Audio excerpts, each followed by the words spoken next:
ഹരേ കൃഷ്ണ. സർവം ശ്രീ രാധാകൃഷ്ണാർപ്പണമസ്തു. ജയ് ശ്രീറാം. വാൽമീകി രാമായണം അയോധ്യാകാന്ഡം. മാതുലൻ യുധാജിത്തിൻ്റെ ഹൃദ്യമായ സൽക്കാരത്താൽ ഭരത ശത്രുഘ്നന്മാർ കുറച്ചേറെക്കാലം അദ്ദേഹത്തോടൊപ്പം വസിച്ചു.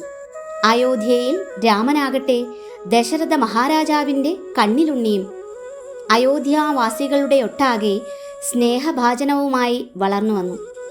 ദുഷ്ടനായ രാവണനെ വധിക്കുക എന്ന ലക്ഷ്യത്തോടെ മനുഷ്യവംശത്തിൽ അവതാരമെടുത്ത മഹാവിഷ്ണുവിൻ്റെ പ്രതിരൂപമായിരുന്നു രാമൻ.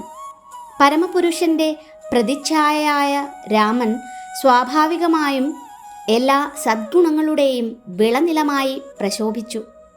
എല്ലാ കണ്ണുകൾക്കും ആനന്ദം ചൊരിയുന്ന സർവലക്ഷണയുക്തനായി അദ്ദേഹം. വീരശൂര പരാക്രമിയെങ്കിലും തികഞ്ഞ അച്ചടക്കവും ആത്മാഭിമാനവും ഉള്ള ക്ഷത്രിയനായിരുന്നു രാമൻ. യാതൊരു തിന്മയും തൊട്ടുതീണ്ടാത്ത അദ്ദേഹം വാക്കിലും പ്രവൃത്തിയിലും സദാ സൗമ്യത പുലർത്തിയിരുന്നു. വിമർശനങ്ങളിൽ പ്രകോപിതനായിരുന്നില്ലെന്ന് മാത്രമല്ല, നിസ്സാരമായ ഉപകാരങ്ങൾ സ്വീകരിക്കുമ്പോഴും സംപ്രീതനായിരുന്നു. വിനയാന്യുതനും വിശാല മനസ്കനും ആയ രാമൻ ഭക്തരും ജ്ഞാനികളുമായി സഹവാസം അനുഷ്ഠിക്കുന്നതിൽ അങ്ങേയറ്റം തൽപരനായിരുന്നു. അതിഥി സൽക്കാരത്തിലോ മുൻപന്തിയിലും സത്യത്തിൻ്റെ പാതയിൽ മാത്രം സഞ്ചരിച്ച് രാമൻ ബ്രാഹ്മണരെ ആദരിച്ചു. തൻ്റെ പ്രജകളെ സ്നേഹിച്ചു. അവർ അദ്ദേഹത്തെയും. മതതത്വാധിഷ്ഠിതമായിരുന്നു രാമൻ്റെ പ്രവൃത്തികൾ. എല്ലാ ശാസ്ത്രവിദ്യയും അദ്ദേഹം സ്വായത്തമാക്കിയിരുന്നു. കുറ്റവാളികളെ യഥാവിധി ശിക്ഷിക്കുന്നതിലും നന്മ ചെയ്തവരെ ആദരിക്കുന്നതിലും അതീവ ശ്രദ്ധാലുവായിരുന്നു. അശ്വാഭ്യാസത്തിലും അസ്ത്രവിദ്യയിലും കെങ്കേമനായ രാമൻ രഥയുദ്ധത്തിലും മുൻപന്തിയിലായിരുന്നു. സത്യത്തിൽ ത്രൈലോക്യനാഥനും കാലയന്ത്ര നിയന്താവുമായ രാമനെ ദേവന്മാർക്കോ അസുരന്മാർക്കോ ഒന്നും തന്നെ പരാജിതനാക്കുവാൻ സാധിക്കുമായിരുന്നില്ല, അവരെത്ര ബലവാന്മാരാകിലും. ദീർഘകാലം രാജ്യപരിപാലനം ചെയ്ത ദശരഥ മഹാരാജാവ് ഒരു ഘട്ടത്തിലെത്തിയപ്പോൾ പ്രായാധിക്യത്താൽ അത്യന്തം പരിക്ഷീണനായിത്തീർന്നു. ഭരണകർത്തവ്യങ്ങളിൽ നിന്ന് മോചിതനായി ശേഷമുള്ള ജീവിതം ആത്മസാക്ഷാത്കാര പ്രാപ്തിക്കായി അർപ്പിക്കുവാനുള്ള ഉത്കടമോഹം അദ്ദേഹത്തിൻ്റെ മനസ്സിൽ ദിനംപ്രതി വളർന്നു വന്നു. മാത്രമല്ല, വരാനിരിക്കുന്ന ദുരന്തങ്ങളെ പ്രതിനിധാനം ചെയ്യുന്ന പല ദുശകുനങ്ങളും അദ്ദേഹത്തിൻ്റെ ദൃഷ്ടിയിൽ കണ്ടു തുടങ്ങുകയും ചെയ്തു. ഭയചകിതനായ അദ്ദേഹം എത്രയും പെട്ടെന്ന് രാമനെ തൻ്റെ പിൻഗാമിയായി വാഴിക്കുവാൻ ആഗ്രഹിച്ചു. ഈ ഉദ്ദേശത്തോടുകൂടി മന്ത്രിമാർ, സാമന്ത രാജാക്കന്മാർ, പൗരമുഖ്യന്മാർ എന്നിവരടങ്ങുന്ന ഒരു സമ്മേളനം സംഘടിപ്പിച്ചു. പക്ഷേ ജനകൻ, കേകയൻ എന്നിവരെ അദ്ദേഹം ക്ഷണിച്ചില്ല. അവർക്കു പരിപൂർണ സമ്മതമായിരിക്കുമെന്ന വിശ്വാസവും സമയ ദൗർലഭ്യവുമായിരുന്നു കാരണം. എല്ലാ ക്ഷണിതാക്കളും സന്നിഹിതരായ സദസ്സിൻ്റെ മുന്നിൽ ദശരഥൻ ഇപ്രകാരം പ്രഖ്യാപിച്ചു: വൃദ്ധനായ നാം ഈ സാമ്രാജ്യ പരിപാലനം നമ്മുടെ സീമന്തപുത്രനും 27കാരനുമായ രാമനെ ഏൽപ്പിക്കുവാൻ ആഗ്രഹിക്കുന്നു. പുണ്യമാസമായ ഈ ചൈത്രമാസത്തിൽ നാളെ പുഷ്യനക്ഷത്ര സമൂഹം ആരോഹണപഥത്തിലെത്തവേ നിങ്ങളേവരുടെയും സമ്മതത്തോടെ രാമനെ കിരീടാവകാശിയായി വാഴിക്കുവാനുള്ള ചടങ്ങുകൾ ആരംഭിക്കട്ടെ എന്നു നാം ആഗ്രഹിക്കുന്നു. ആർപ്പുവിളികളോടെ ഈ സന്തോഷവാർത്ത സ്വാഗതം ചെയ്ത ജനങ്ങൾ സാഹ്ലാദം രാമൻ്റെ അതുല്യ ഗുണഗണങ്ങളെ കീർത്തിക്കുവാൻ തുടങ്ങി. ഇതെല്ലാം വീക്ഷിച്ചും ശ്രവിച്ചും അത്യധികം സന്തുഷ്ടനായി തീർന്ന ദശരഥൻ വസിഷ്ഠ മുനിയോട് ഉടനടി ഒരുക്കങ്ങൾ ആരംഭിക്കുവാൻ അപേക്ഷിച്ചു. വസിഷ്ഠൻ മന്ത്രിമുഖ്യനായ സുമന്ത്രനെ വിളിച്ച് അടുത്ത ദിനാരംഭത്തിൽ തന്നെ ചടങ്ങുകൾ ആരംഭിക്കണമെന്നും അതിനോടകം ഒരുക്കങ്ങളെല്ലാം പൂർത്തിയാക്കുകയും നഗരമൊട്ടാകെ ഭംഗിയായി അലങ്കരിക്കുകയും വേണമെന്ന് നിർദ്ദേശം നൽകി. അനന്തരം ദശരഥൻ സുമന്ത്രനോട് രാമനെ കൂട്ടിക്കൊണ്ടുവരുവാൻ ആവശ്യപ്പെട്ടു. അച്ഛൻ്റെ ഇംഗിതമറിഞ്ഞ മാത്രയിൽ തന്നെ കൗസല്യാപുത്രൻ ദ്രുതഗതിയിൽ രാജസഭയിലെത്തി. കൂപ്പുകൈകളോടെ അച്ഛൻ്റെ മുന്നിലെത്തിയ രാമൻ സാഷ്ടാംഗ പ്രണാമം ചെയ്ത് തൻ്റെ സ്നേഹാദരങ്ങൾ അറിയിച്ചു. കാൽക്കൽ വീണ തൻ്റെ ഓമനപുത്രനെ എഴുന്നേൽപ്പിച്ച് ഗാഢാലിംഗനം ചെയ്ത ശേഷം ദശരഥൻ പറഞ്ഞു, പ്രിയ രാമ, കാലം നമ്മെ വയോധികനും പരിക്ഷീണനുമാക്കിയിരിക്കുന്നു. വിശ്രമ ജീവിതത്തിന് സമയമായി എന്ന് നാം ഗ്രഹിക്കുന്നു. രാജകീയ സുഖഭോഗങ്ങളെല്ലാം നാം വേണ്ടുവോളം അനുഭവിച്ചു കഴിഞ്ഞു. അനേകം യാഗങ്ങൾ നടത്തുകയും അളവറ്റ ദ്രവ്യം ബ്രാഹ്മണർക്ക് ദാനമായി നൽകുകയും ചെയ്തിരിക്കുന്നു. രാമ, നീ നമ്മുടെ സീമന്തപുത്രനും വത്സലപുത്രനുമത്രേ. മാത്രമല്ല, മന്ത്രിമാർക്കും ജനങ്ങൾക്കും ഏറ്റവും പ്രിയപ്പെട്ടവനും നീയാണ്. ആയതിനാൽ നാളെ തന്നെ നിന്നെ നാം കോസല രാജാവായി സിംഹാസനാരോഹണം ചെയ്യിക്കുകയാണ്. രാമന്റെ ചില തോഴന്മാർ ഈ വാക്കുകൾ കേൾക്കുവാനിടയായി. നിമിഷങ്ങൾക്കകം അവർ കൗസല്യ മാതാവിൻ്റെ അരികിലെത്തി. എത്രയും വേഗത്തിൽ ആ ശുഭവാർത്ത അറിയിക്കുവാൻ. പുത്രൻ സിംഹാസനാവകാശിയാകുന്നു എന്നറിഞ്ഞ കൗസല്യ ആനന്ദസാഗരത്തിലാറാടി. ആചാരങ്ങൾക്ക് അനുസൃതമായി ശുഭവാർത്താവാഹകർക്ക് കാഞ്ചനം, ആഭരണങ്ങൾ, പശുക്കൾ ഇത്യാദികൾ നൽകി. ഞൊടിയിടയിൽ ആ സന്തോഷവാർത്ത എങ്ങും പറന്നെത്തി.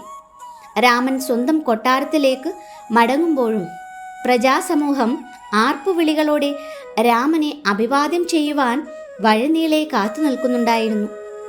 തത്സമയം അല്പനേരം വിശ്രമിക്കുവാനായി ദശരഥൻ തൻ്റെ പള്ളിയറയിലേക്ക് വിരമിച്ചു. എന്നാൽ നിദ്രയിലേക്ക് വഴുതി വീണ മഹാരാജൻ ഒരു ദുസ്വപ്നം ആവർത്തിക്കുന്നതാണ് കണ്ടത്. ഒരു ഞെട്ടലോടെ കിടക്ക വിട്ട് എഴുന്നേറ്റ ദശരഥൻ സുമന്ത്രനെ നിയോഗിച്ച് രാമനെ വരുത്തി. അടുത്ത ദിനത്തിലെ സിംഹാസനാരോഹണം ഏതോ കാരണത്താൽ തടസ്സപ്പെടുവാൻ പോകുന്നു എന്നായിരുന്നു അദ്ദേഹത്തിൻ്റെ ഭയാശങ്ക. പിതാവ് വീണ്ടും വിളിപ്പിച്ചപ്പോൾ രാമനും അല്പം പരിഭ്രമിക്കാതിരുന്നില്ല. വേഗം പുറപ്പെട്ട് പള്ളിയറയിലെത്തിയ രാമൻ സാഷ്ടാംഗ പ്രണാമമർപ്പിച്ചു. പുത്രനെ എഴുന്നേൽപ്പിച്ച് സ്നേഹവായ്പോടെ ആശ്ലേഷിച്ചതിനു ശേഷം ദശരഥൻ സംസാരിച്ചു തുടങ്ങി. പ്രിയപ്പെട്ട രാമ, നമ്മുടെ സുദീർഘമായ ജീവിതത്തിൽ ആഗ്രഹിച്ചതെല്ലാം നാം നേടിക്കഴിഞ്ഞു, നിന്റെ കിരീടധാരണമൊഴികെ. ദൗർഭാഗ്യവശാൽ സൂര്യൻ, ബുധൻ, രാഹു എന്നിവയുടെ അപഹാരത്താൽ ജീവിതത്തിലെ തികച്ചും ദുർഘടമായ ഒരു ദശാസന്ധി ആഗതമായിരിക്കുന്നു. നാം കണ്ടുകൊണ്ടിരിക്കുന്ന ദുസ്വപ്നങ്ങളുടെ ആവർത്തനത്തിൽ നിന്ന് ഒരു കാര്യം സ്പഷ്ടമായിരിക്കുന്നു: ഏതോ ഒരു ദുരന്തം നമ്മെ കാത്തിരിക്കുന്നുണ്ട്. ആയതിനാൽ സിംഹാസനാരോഹണ ചടങ്ങുകൾ ഉടനടി തന്നെ ആരംഭിക്കണമെന്ന് നാം തീരുമാനിച്ചിരിക്കുന്നു. നിന്റെ സഹോദരന്മാരായ ഭരത ശത്രുഘ്നന്മാരുടെ അഭാവത്തിലാണെങ്കിലും അത് ഉടനടി തന്നെ നടക്കണം. ഇന്നു രാത്രി നീയും സീതയും വ്രതശുദ്ധിയോടെ ഉപവസിക്കണം. നാളെ പ്രഭാതത്തിൽ തന്നെ ചടങ്ങുകൾക്ക് ഒരുങ്ങുകയും വേണം. കൈകേയിയെ വിവാഹം കഴിക്കുന്ന വേളയിൽ ദശരഥൻ കേകയ രാജാവിനൊരു വാക്കു നൽകിയിരുന്നു: കൈകേയിയുടെ പുത്രനാവും തൻ്റെ അനന്തരാവകാശിയെന്ന്. ആ ഓർമ്മ അദ്ദേഹത്തെ അടിക്കടി അസ്വസ്ഥനാക്കി. ഭരതൻ രാമൻ്റെ വിശ്വസ്ത സഹോദരനാണെന്ന് ദശരഥന് അറിയായികയല്ല. എങ്കിലും അദ്ദേഹം കരുതി, എന്തൊക്കെയായാലും മനുഷ്യമനസ്സ് ചഞ്ചലവും അസ്ഥിരവുമല്ലേ, പ്രത്യേകിച്ചും അധികാരത്തിൻ്റെയും അന്തസ്സിൻ്റെയും മാസ്മര ശക്തിക്ക് മുന്നിൽ. ഈ വിധത്തിലുള്ള മനോവ്യാപാരമാണ് ഭരതൻ്റെ മടങ്ങിവരവിന് മുൻപ് തന്നെ രാമൻ്റെ സ്ഥാനാരോഹണം നടത്തണമെന്ന ദശരഥൻ്റെ നിശ്ചയത്തിന് ആക്കം കൂട്ടിയത്. പിതാവിൻ്റെ അനുവാദത്തോടെ രാമൻ സ്വന്തം കൊട്ടാരത്തിലേക്ക് മടങ്ങി. അച്ഛൻ്റെ ആഗ്രഹത്തെക്കുറിച്ച് അറിയിക്കുവാനായി അന്വേഷിച്ചപ്പോഴാണ് സീത കൗസല്യയുടെ കൊട്ടാരത്തിലാണെന്ന് അറിഞ്ഞത്. കൗസല്യയുടെ പൂജാമുറിയിൽ കടന്ന രാമൻ കണ്ടത് കുലദൈവമായ നാരായണ രൂപത്തിനു മുന്നിൽ അർദ്ധനിമീലിത മിഴികളോടെ നിശ്ചലയായി മൂകയായി പ്രാർത്ഥനാനിരതയായിരിക്കുന്ന അമ്മയാണ്. സുമിത്ര, സീത, ലക്ഷ്മണൻ എന്നിവർ കൗസല്യയ്ക്കു വേണ്ട സേവകൾ ചെയ്ത് അരികിൽ തന്നെ നിൽക്കുന്നുണ്ടായിരുന്നു. തന്നെ സ്വീകരിക്കുവാൻ എഴുന്നേറ്റ കൗസല്യയോട് രാമൻ ഇപ്രകാരം പറഞ്ഞു: അമ്മേ, അച്ഛൻ എന്നെ കോസല രാജാവായി വാഴിക്കുവാൻ ആഗ്രഹിക്കുന്നു. നാളെ സൂര്യോദയത്തിന് മുൻപായി തന്നെ ചടങ്ങുകൾ ആരംഭിക്കണമെന്നും അതിലേക്കായി സീതയും ഞാനും ഇന്നു രാത്രി ഉപവാസം അനുഷ്ഠിക്കണമെന്നും അദ്ദേഹം ആവശ്യപ്പെട്ടിരിക്കുന്നു. സന്തോഷാശ്രുക്കൾ നിറഞ്ഞു തുളുമ്പിയ കണ്ണുകളോടെ കൗസല്യ മറുപടിയോതി. മഹാവിഷ്ണുവിൻ്റെ പ്രീതിക്കായി ഞാൻ ചെയ്ത എല്ലാ വ്രതങ്ങളും എൻ്റെ ഭാഗ്യമെന്നു തന്നെ പറയട്ടെ. ഫലപ്രാപ്തിയിലെത്തിയിരിക്കുന്നു. എൻ്റെ ഓമന മകനെ, നിന്റെ ജീവിതം ആയുരാരോഗ്യ സമ്പന്നമായി തീരട്ടെ. അനന്തരം ലക്ഷ്മണനെ നോക്കി ഹസിതവദനവുമായി രാമൻ പറഞ്ഞു, എൻ്റെ തന്നെ പ്രതിച്ഛായയായ ലക്ഷ്മണ, നീ എനിക്ക് ഭരണ പരിപാലനത്തിൽ എല്ലാ സഹായ സഹകരണങ്ങളുമേകണം. സത്യത്തിൽ നീയില്ലാതെ എനിക്ക് രാജഭോഗങ്ങളിലോ ജീവിതത്തിൽ പോലുമോ ഒരു തരിമ്പ് പോലും സന്തോഷം അനുഭവിക്കാൻ കഴിയുകയില്ല തന്നെ. സന്തോഷവാനായി രാമൻ സീതാസമേതം തൻ്റെ കൊട്ടാരത്തിലേക്ക് മടങ്ങി. തത്സമയം എല്ലാം ശുഭമായി പര്യവസാനിക്കണമെന്ന അത്യുത്കണ്ഠ മൂലം ദശരഥൻ വസിഷ്ഠമുനിയെ രാമസവിധത്തിലേക്ക് അയച്ചിരുന്നു. ഇതറിഞ്ഞതും രാമൻ കൊട്ടാരവാതിക്കലേക്ക് പാഞ്ഞു ചെന്ന് വസിഷ്ഠമുനിയുടെ പാണികൾക്ക് കരുത്തേകി തേരിൽ നിന്നിറങ്ങുവാൻ സഹായിച്ചു. കുലഗുരു എന്ന നിലയ്ക്ക് വസിഷ്ഠൻ രാമനു വേണ്ട ഉപദേശങ്ങൾ നൽകി വിടവാങ്ങി. മടക്കയാത്രയിൽ അലങ്കൃതമായ വീഥികളിലെമ്പാടും അടുത്ത ദിനത്തിലെ ആഘോഷത്തിനായി ഒത്തുചേരുന്ന പൗരസമൂഹങ്ങളെ കണ്ട് വസിഷ്ഠമുനി അത്ഭുതം കൂറി. പ്രജകൾക്കതൊരു ഉത്സവവേളയായിരുന്നു. സുഗന്ധജലത്താൽ ശുദ്ധി വരുത്തിയ വീഥികൾ പുഷ്പവൃഷ്ടിയാൽ നിറച്ചിരുന്നു. ഉജ്ജ്വല പ്രഭ ചൊരിയുന്ന വർണ്ണദീപങ്ങളാൽ അലങ്കരിക്കപ്പെട്ട വീടുകളും കടകളും രാത്രിയെ പകലാക്കി മാറ്റിയിരുന്നു. കടലിലെ തിരകളെന്ന വണ്ണം പ്രജകളുടെ എണ്ണം വർദ്ധിച്ചുയർന്നു. അനേകമനേകം ആനകൾ, കുതിരകൾ, ഒട്ടകങ്ങൾ എന്നിവയും ജനസാഗരത്തിനിടയിലുണ്ടായിരുന്നു. ഭീമാകാരങ്ങളായ ജലജന്തുക്കൾ എന്നവണ്ണം. ഒന്നിച്ചിരുന്ന മഹാവിഷ്ണുവിനെ ആരാധിച്ച ശേഷം സീതാരാമന്മാർ നിശാവിശ്രമത്തിനായി കുശപ്പുല്ല് കൊണ്ടുണ്ടാക്കിയ കിടക്കയിൽ ശയിച്ചു. സൂര്യോദയത്തിന് 3 മണിക്കൂർ മുമ്പ് തന്നെ രാമൻ ഉണർന്നെഴുന്നേറ്റ് നാരായണ ആരാധനയും ഗായത്രി മന്ത്രോച്ചാരണവും നടത്തി. അപ്പോഴേക്കും സ്ഥാനാരോഹണ ചടങ്ങ് പ്രതീക്ഷിച്ചു നിന്ന നഗരം ആകമാനം ഉത്സാഹത്തിമിർപ്പിൽ പ്രകമ്പനം കൊണ്ടു തുടങ്ങി. ദശരഥ കൈകേയി മംഗല്യവേളയിൽ കൈകേയിയുടെ താതനും കേകയ രാജാവുമായ അശ്വപതി മകൾക്ക് കൂനിയായ ഒരു തോഴിയെ കൂട്ടിനയച്ചിരുന്നു. മന്ധര എന്നാണ് അവളുടെ പേര്. യഥാർത്ഥത്തിൽ രാവണ നിഗ്രഹത്തിനൊരു കാരണമാകുവാൻ ദേവന്മാരാൽ നിയോഗിക്കപ്പെട്ട ഒരു അപ്സരസായിരുന്നു മന്ധര. സ്ഥാനാരോഹണത്തിനു തലേനാൾ സായാഹ്നത്തിൽ മന്ധര കൊട്ടാരത്തിൻ്റെ മട്ടുപ്പാവിൽ നിൽക്കുമ്പോൾ താഴെ അലങ്കരിക്കപ്പെട്ട വീഥികളിലുടനീളം നിറഞ്ഞൊഴുകുന്ന ജനപദത്തെ കാണുവാനിടയായി. ആശ്ചര്യം പൂണ്ട മന്ധര തൻ്റെ അരികിൽ നിന്നിരുന്ന ഒരു സ്ത്രീയോട് ചോദിച്ചു, എന്തു തന്നെയാവും ഇത്രയും വിപുലമായ ആഘോഷങ്ങൾക്ക് കാരണമായ സംഭവം? കൗസല്യ എന്തുകൊണ്ടാണ് ഇത്രയും സന്തുഷ്ടയായി ബ്രാഹ്മണർക്ക് ഇത്രയേറെ സമ്മാനങ്ങൾ വർഷിക്കുന്നത്? രാമൻ്റെ ആയയായിരുന്ന ആ സ്ത്രീ സന്തോഷത്തോടെ മറുപടി പറഞ്ഞു, നീ അറിഞ്ഞില്ലേ, നാളെ പുഷ്യ നക്ഷത്രരാശി ആരോഹണ പദത്തിലെത്തുകയാണ്. ആ ശുഭമുഹൂർത്തത്തിൽ ദശരഥ മഹാരാജാവ് രാമനെ സിംഹാസന അവകാശിയായി അവരോധിക്കുവാൻ ഒരുങ്ങുന്നു. ഈ അപ്രതീക്ഷിത വാർത്ത മന്ധരയുടെ അസൂയാകലുഷിതമായ ഹൃദയത്തിൽ തുളച്ചു കയറി. മഹാരാജാവ് ചതിയാണ് ചെയ്യുന്നതെന്ന സംശയവുമായി മന്ധര ഉടൻ തന്നെ കൈകേയിയെ സമീപിച്ചു. യജമാനത്തിയുടെ ശയനമുറിയിൽ കയറിയ മന്ധര അവിടെ കൈകേയി ഒരു മഞ്ചത്തിൽ ശാന്തസുന്ദരമായി വിശ്രമിക്കുന്നത് കണ്ടപ്പോൾ അത്ഭുതം കൂറി. കർക്കശ സ്വരത്തിൽ മന്ധര ശകാരം തുടങ്ങി, വിഡ്ഢിപ്പെണ്ണേ, എഴുന്നേൽക്ക്. അത്യാപത്തിൻ്റെ പ്രളയജലം നിന്നെ വലയം ചെയ്തു തുടങ്ങിയത് നീ കാണുന്നില്ലേ? നിന്റെ ഭർത്താവിൻ്റെ മധുര വചനങ്ങളിൽ നീ ഇത്രയേറെ മയങ്ങിപ്പോയോ? നിന്റെ കൺമുന്നിൽ നടക്കുന്ന കാര്യങ്ങൾ പോലും നിനക്ക് മനസ്സിലാകുന്നില്ലേ? ഈ ഭർത്സനം കേട്ട് കൈകേയി സ്തബ്ധയായിപ്പോയി. അവൾ ചോദിച്ചു, എന്താണ് കാര്യം? എന്തിനെക്കുറിച്ചാണ് നിങ്ങൾ സംസാരിക്കുന്നത്?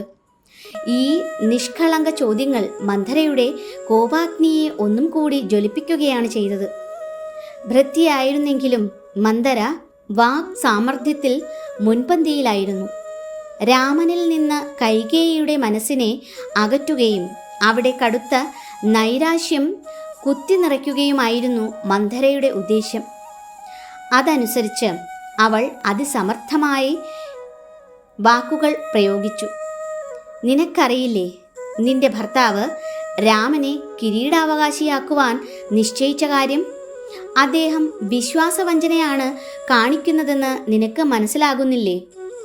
നിന്നോട് മധുരതരമായി പെരുമാറുന്നു. അതേസമയം ഭരതനെ ദൂരേക്ക് അയച്ചിട്ട് സ്വന്തം പ്രിയപുത്രനെ യുവരാജാവായി വാഴിക്കുവാൻ പോകുന്നു. രാമൻ ചക്രവർത്തിയായാൽ നീ ദുരിതക്കടലിൽ മുങ്ങിത്താഴും. മാത്രമല്ല, നിന്റെ മകനായ ഭരതനും സർവനാശമായിരിക്കും സംഭവിക്കുക. കൈകേയി, നിന്റെ പുത്രൻ മാത്രമല്ല, ഈ ഞാനും നിന്നെ ആശ്രയിച്ചാണ് ജീവിക്കുന്നത്. നിന്റെ ഭാഗ്യം എൻ്റെയും ഭാഗ്യമാണെന്നതുപോലെ തന്നെ നിന്റെ നിർഭാഗ്യവും എൻ്റേതു കൂടിയാണ്. ഇനിയും വൈകാതെ എന്തെങ്കിലും ഒന്ന് ചെയ്യുക. ഞാൻ നിന്നോട് യാചിക്കുകയാണ്.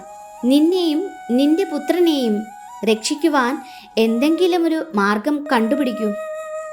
തൻ്റെ ഭൃത്യയുടെ വാക്കുകൾ ശ്രവിച്ച കൈകേയി അത്ഭുതപ്പെട്ടു. അവർ പറഞ്ഞു, മന്ധരെ, രാമൻ്റെ സ്ഥാനാരോഹണമറിഞ്ഞ് ഞാൻ അത്യധികം ആഹ്ലാദവതിയായിരിക്കുന്നു. കൗസല്യാപുത്രനായ രാമനും എൻ്റെ പുത്രനായ ഭരതനും തമ്മിൽ ഒരു വ്യത്യാസവും നാളിതുവരെ ഞാൻ കണ്ടിട്ടില്ല. ഈ സന്തോഷവാർത്ത ആദ്യമായി അറിയിച്ച നിനക്ക് സമ്മാനമായി ഈ വിശിഷ്ടാഭരണം ഞാൻ നൽകുന്നു. ഇനിയും ഞാൻ തരാം. എന്തു വേണമെങ്കിലും ആവശ്യപ്പെട്ടുകൊള്ളുക. ഈ മറുപടിയോടൊപ്പം വിലമതിക്കാനാവാത്ത ഒരു ആഭരണം കൈകേയി മന്ധരയുടെ കയ്യിൽ വച്ചു കൊടുക്കുകയും ചെയ്തു. എന്നാൽ മന്ധര അതിനെ അവജ്ഞാപൂർവം തിരസ്കരിക്കുകയും പൂർവാധികം ക്രോധത്തോടെ സംസാരം തുടരുകയും ചെയ്തു. അതിഭീകരമായ ഒരാപത്ത് അരികത്തണഞ്ഞിരിക്കെ നിനക്കിത്രയും സന്തോഷവതിയായിരിക്കുവാൻ എങ്ങനെ കഴിയുന്നു? ഇതെന്നെ ആശ്ചര്യസ്തബ്ധയാക്കുന്നു. മഹാരാജാവ് ഭരതനെ മറികടന്ന് രാമനെ കിരീടാവകാശിയാക്കുവാൻ പോകുന്നു എന്നത് നിനക്കെത്ര അപമാനകരമാണ്. നീ എന്നും വിശ്വസിച്ചിരുന്നു നീയാണ് അദ്ദേഹത്തിൻ്റെ പ്രാണപ്രേയസിയെന്ന്. എന്നാലിപ്പോൾ സത്യം വെളിപ്പെട്ടില്ലേ? കൗസല്യയാണ് അദ്ദേഹത്തിൻ്റെ ആരാധ്യ പത്നി. നിനക്കതിൽ ഒട്ടും തന്നെ അപമാനം തോന്നുന്നില്ലേ? നീ പറയുന്നു നീ സന്തുഷ്ടയാണെന്ന്. പക്ഷേ രാമൻ രാജാവാകുന്നതോടെ കൗസല്യയുടെ ഭാവിയാണ് ശോഭനമാവുക. മാത്രമല്ല, നീ അവരുടെ ദാസിയും ഭരതൻ രാമൻ്റെ അടിമയുമായി തീരും. കൂനിയായ ദാസി അത്രയും മോശപ്പെട്ട ഒരു പ്രവചനം നടത്തിയതിലുള്ള നീരസം മറച്ചുവയ്ക്കാതെ തന്നെ കൈകേയി പ്രതികരിച്ചു. മന്ധരെ, നിങ്ങൾക്ക് ഈ വിധം സംസാരിക്കുവാൻ എങ്ങനെ കഴിയുന്നു? സർവഗുണ സമ്പന്നനും തികഞ്ഞ ദാനശീലനുമാണ് രാമൻ. എൻ്റെ ഭർത്താവിൻ്റെ അനന്തരാവകാശിയാകുവാൻ എന്തുകൊണ്ടും യോഗ്യനും പ്രാപ്തനും സീമന്തപുത്രനായ രാമൻ തന്നെയാണ്. മാത്രമല്ല, 100 വർഷം ഭരിച്ചു കഴിഞ്ഞാൽ രാമൻ തീർച്ചയായും സന്തോഷപൂർവം രാജ്യഭരണം ഭരതനെ ഏൽപ്പിക്കുമെന്നും എനിക്കുറപ്പുണ്ട്. സ്വന്തം മാതാവിന് നൽകുന്നതിനേക്കാൾ ശ്രദ്ധാപൂർവമായ സേവനങ്ങളാണ് ഇളയമ്മയായ എനിക്കവൻ നൽകുന്നത്. അതിനാൽ രാമൻ്റെ ഉദ്ദേശ ശുദ്ധിയെക്കുറിച്ച് എനിക്ക് യാതൊരു ദുശങ്കകളുമില്ല. മാത്രമല്ല, രാമൻ എൻ്റെ മകനേക്കാൾ കീർത്തിമാനുമത്രേ. അല്ലെങ്കിൽ സിംഹാസനത്തിൽ ഇരിക്കുന്നത് രാമനായാലെന്ത്, ഭരതനായാലെന്ത്? രാമൻ സ്വസഹോദരന്മാർ 3 പേരെയും സ്വന്തം പ്രതിരൂപങ്ങളായി മാത്രമല്ലേ കാണുന്നുള്ളൂ. കൈകേയിയുടെ ഈ വിധത്തിലുള്ള പ്രതികരണം മന്ധരയുടെ ആദിയെ ഒന്നുകൂടി വളർത്തി. അവൾ അലറുവാൻ തുടങ്ങി. വിഡ്ഢി, രാമൻ ഒരിക്കലും തൻ്റെ സാമ്രാജ്യം ഭരതനെ വിട്ടുകൊടുക്കുവാൻ പോകുന്നില്ല. ഭാവിയിൽ അവന് ജനിക്കുന്ന മകനായിരിക്കും അവനത് നൽകുക. മാത്രമല്ല, രാജാവായ ഉടൻ തന്നെ രാമൻ ഭരതനെ നാടുകടത്തുകയോ വധിക്കുക പോലുമോ ചെയ്യുവാൻ സാധ്യതയുണ്ട്. ഭരതനെ ഒഴിവാക്കിയാൽ പിന്നെ രാമന് എതിരാളികൾ ആരും ഉണ്ടാവില്ലല്ലോ.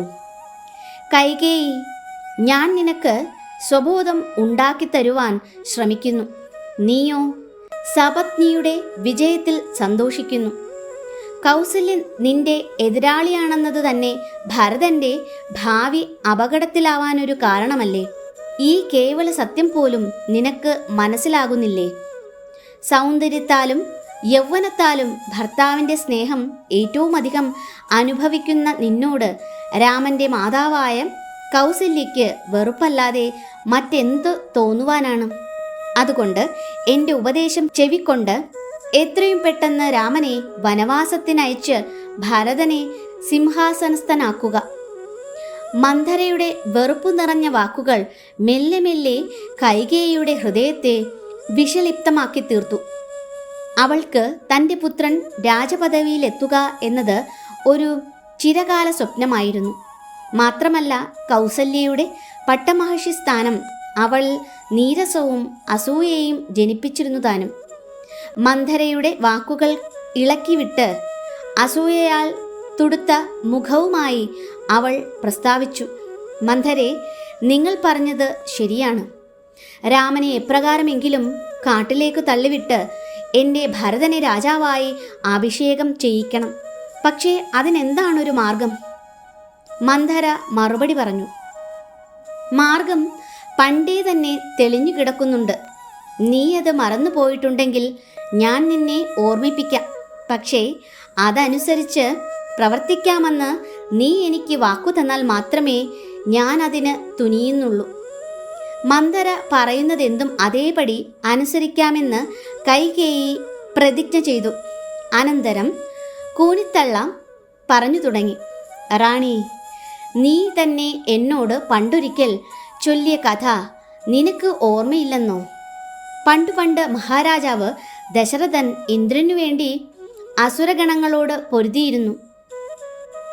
ദേവന്മാർ പരാജിതരായപ്പോൾ നിന്റെ ഭർത്താവ് അസുര തലസ്ഥാനമായ വൈജയന്ത നഗരത്തിലേക്ക് പടയെടുത്ത് പുറപ്പെട്ടു.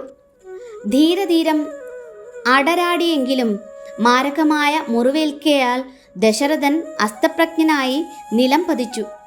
മഹാരാജാവിനെ അനുധാവനം ചെയ്തിരുന്ന നീ അദ്ദേഹത്തെ യുദ്ധഭൂമിയിൽ നിന്ന് രക്ഷിച്ച് വേണ്ട ശുശ്രൂഷകൾ ചെയ്ത് അദ്ദേഹത്തിൻ്റെ ജീവനും തിരിച്ചു നൽകി. തീവ്രമായ ഉപകാരസ്മരണയാൽ ദശരഥൻ നിനക്ക് 2 വരങ്ങൾ ചോദിക്കുവാനുള്ള അവകാശം നൽകി. നീ അന്ന് പറഞ്ഞു ഭാവിയിൽ യഥോചിതം ചോദിച്ചു കൊള്ളാമെന്ന്. ഇപ്പോൾ ആ 2 വരങ്ങളും പ്രയോജനപ്പെടുത്തേണ്ട സമയം വന്നെത്തിയിരിക്കുന്നു. നിന്റെ മകന് രാജ്യാവകാശം വേണമെന്നത് ഒരു വരം. രാമൻ 14 വർഷം വനവാസം അനുഷ്ഠിക്കണമെന്നത് 2ാമത്തെ വരം. അത്രയും വർഷങ്ങളിലെ രാമൻ്റെ അസാന്നിധ്യം നിമിത്തം ജനങ്ങളുടെ സ്നേഹാദരങ്ങൾ നേടുക എന്നത് ഭരതന് നിഷ്പ്രയാസം സാധിക്കും. ജനഹൃദയങ്ങളിൽ പ്രതിഷ്ഠ നേടിക്കഴിഞ്ഞാൽ പിന്നെ ഭരതൻ്റെ കിരീടാവകാശം എന്തുകൊണ്ടും സുരക്ഷിതമായിരിക്കും.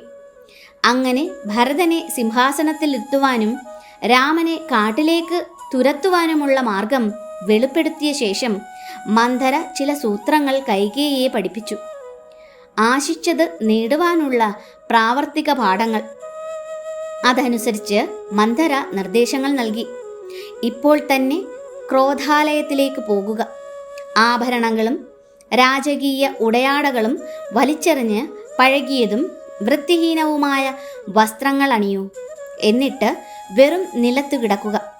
നിന്റെ ഭർത്താവ് നിന്നെ അന്വേഷിച്ച് വരുമ്പോഴേക്കും കഠിന വ്യഥയാൽ കണ്ണീരൊഴുക്കുന്ന ഒരാളാണ് നീ എന്ന് അദ്ദേഹത്തിന് തോന്നിപ്പിക്കണം. അദ്ദേഹം നിന്നോട് സംസാരിക്കുമ്പോൾ ആദ്യമൊക്കെ നീ മൗനം പാലിക്കണം. തികഞ്ഞ ആത്മവിശ്വാസത്തോടിരുന്നു കൊള്ളൂ. നീ ദുഃഖിതയായിരിക്കുന്ന കാഴ്ച സഹിക്കുവാൻ അദ്ദേഹത്തിന് കഴിയില്ല. നിന്നിൽ അത്രയ്ക്കും അനുരക്തനാണ് അദ്ദേഹം. അദ്ദേഹം നിന്റെ സന്തോഷത്തിനായി എന്തും ചെയ്യും.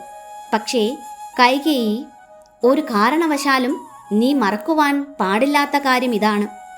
നിന്റെ ഒരേ ഒരാവശ്യം നിന്റെ മകൻ രാജാവാകണമെന്ന് മാത്രമാണ്. സ്വർണമോ ആഭരണമോ എന്തു തന്നെ അദ്ദേഹം നൽകിയാലും നിന്റെ കോപം നീ കൈവെടിയരുത്. നിനക്ക് പണ്ടു നൽകിയ വരങ്ങൾ നിറവേറ്റി തരണമെന്ന് മാത്രം ഉരുവിട്ടുകൊണ്ടിരിക്കുക. മറ്റു മാർഗങ്ങളില്ലാതെ അദ്ദേഹം നിന്റെ ആഗ്രഹം നിറവേറ്റുവാൻ സന്നദ്ധനാകും. ഉടൻ തന്നെ ആവശ്യപ്പെടുക ഭരതനെ സിംഹാസനത്തിലേറ്റണമെന്നും രാമനെ വനവാസത്തിനയക്കണമെന്നും. ഹരേ കൃഷ്ണ. സർവം ശ്രീ രാധാകൃഷ്ണാർപ്പണമസ്തു.